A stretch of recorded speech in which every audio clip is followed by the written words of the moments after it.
안녕하세요. 오늘은 부활주일입니다.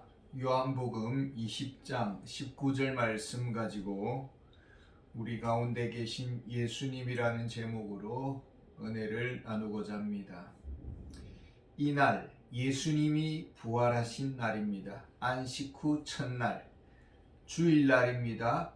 일요일입니다.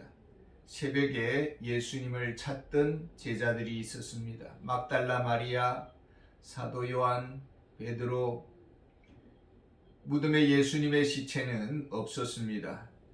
예수님은 막달라 마리아를 만나 주셨습니다. 막달라 마리아는 예수님을 보고 시체를 가져간 동산지기인 줄 알았습니다. 귀신 들렸다 주님의 치유를 경험한 막달라 마리아입니다. 그녀를 가장 먼저 만나 주셨습니다. 잠언 8장 17절에 나를 사랑하는 자들이 나의 사랑을 입으며 나를 간절히 찾는 자가 나를 만날 것이니라. 막달라 마리아에게 주신 예수님의 말씀입니다. 너는 내 형제들에게 가서 이르되 내가 내 아버지 곧 너희 아버지 내 하나님 곧 너희 하나님께로 올라간다 하라. 누가복음에는 십자가의 처형으로 낙심하여 엠마오로 가는 두 제자가 있었습니다. 예수님은 나타나셨습니다. 저들에게 성경을 풀어주셨습니다. 누가복음 24장 33절에는 곧 그때로 일어나 예루살렘에 돌아가 보니 11제자 및 그들과 함께 한 자들이 모여라고 말을 합니다. 그날 아주 깊은 밤이었습니다. 이른 새벽에 우리 예수님은 막달라 마리아를 만나 주셨습니다. 사도 요한과 베드로는 빈 무덤을 목격했습니다. 저녁쯤에 엠마오로 가는 두 제자는 예수님을 만났습니다.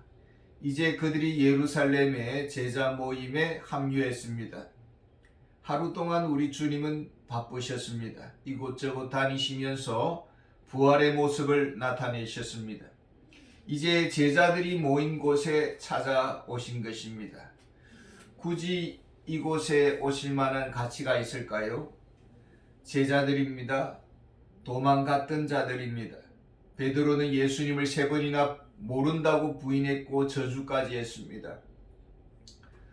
주를 버리지 않겠습니다. 다 주를 버릴지라도 저는 주를 버리지 않을 것입니다.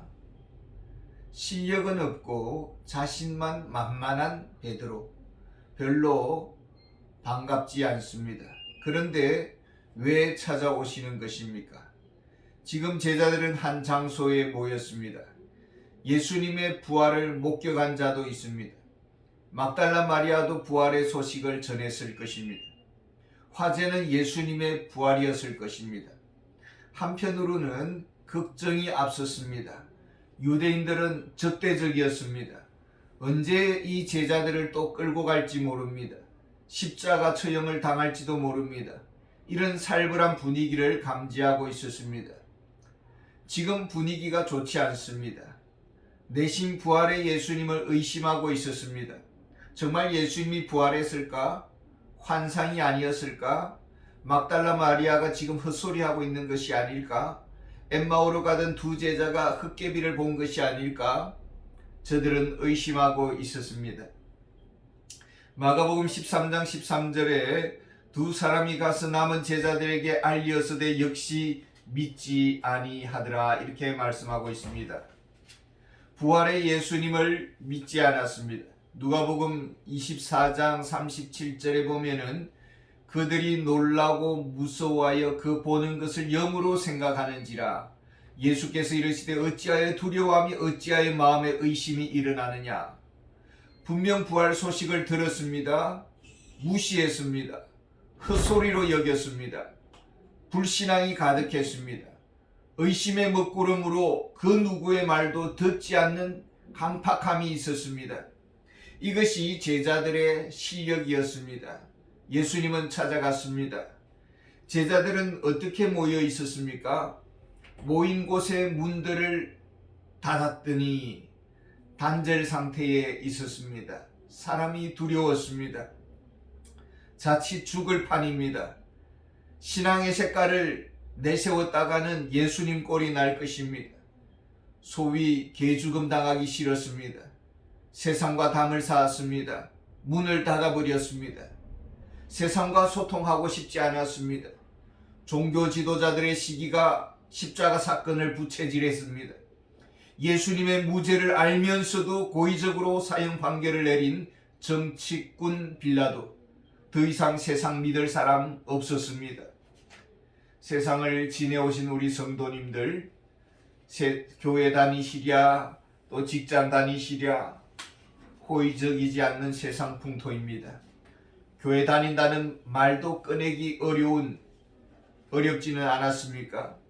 제자들은 세상과 문을 닫아버렸습니다. 거리두기를 했습니다. 예수님은 십자가에 처형당했습니다. 힘 한번 써보지 못했습니다. 무기력했습니다. 하나님의 아들의 권세를 한번 휘둘렀더라면 좋았으련만 무기력하게 죽으셨습니다. 이제 누구를 믿고 누구를 의지하며 따르겠습니까? 세상에 설 자리를 잃은 제자들입니다. 방문을 닫아 잠궜습니다. 마음문을 닫고 살아가는 사람들, 겉으로는 웃지만 웃는 게 아니고, 웃지만 좋아서 웃는 것이 아니라 나 자신을 지키기 위해서 슬픈 웃음을 지으며 살아가는 초라한 사람들이, 주님은 찾아오셨습니다. 자랑 것도 없습니다. 자랑할 것도 없습니다. 도망자 신사이고 겁쟁이들입니다. 예수님은 오셨습니다. 잠근 방을 신비하게 들어오셨습니다. 과거를 잘 아십니다. 자랑스럽지 못한 과거를 아십니다.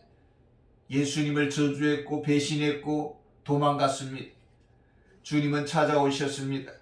밉다고 오신 것도 아니고 야단치러 오신 것도 아닙니다. 친히 오셨습니다. 육신의 몸을 입고 부활의 신비한 몸을 입고 오셨습니다.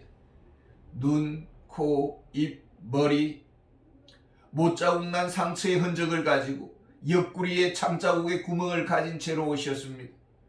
손에 과일 꾸러미를 가지고 온 것도 아니고 돈 한 뭉치를 가지고 온 것도 아니고 예수님의 인격적 현현 그 자체로 오셨습니다.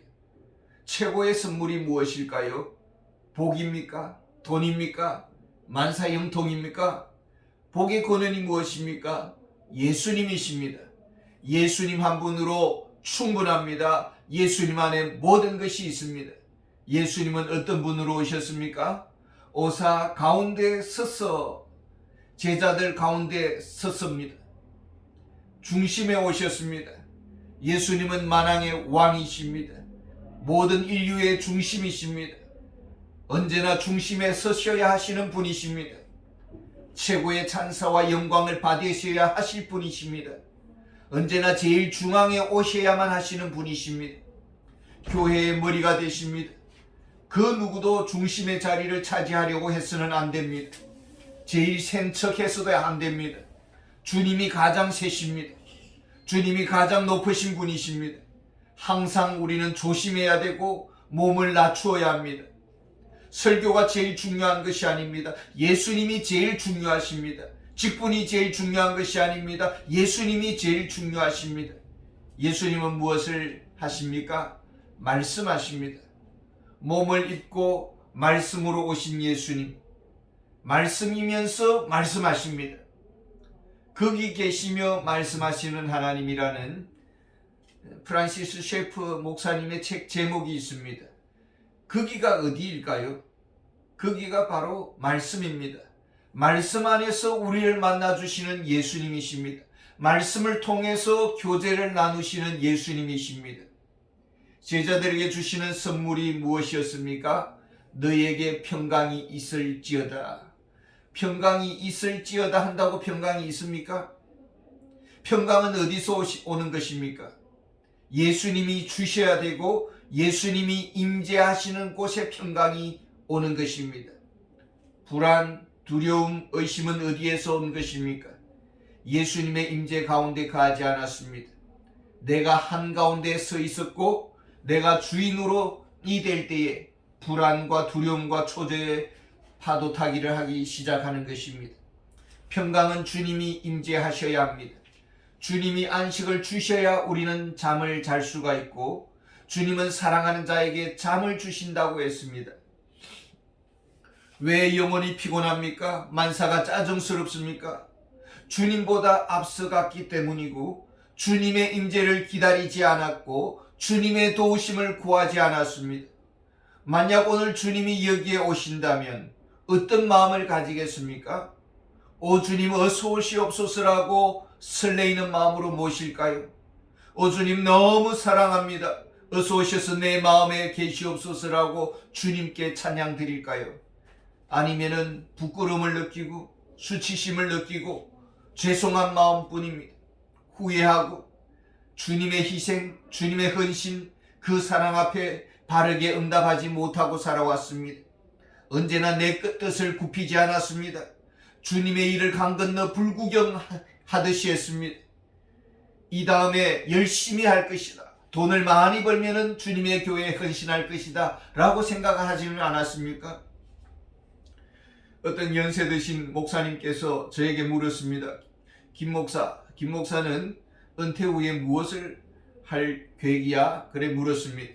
저는 당장 대답했습니다. 저는 손주를 돌볼 것입니다. 그 목사님이 막 웃었습니다.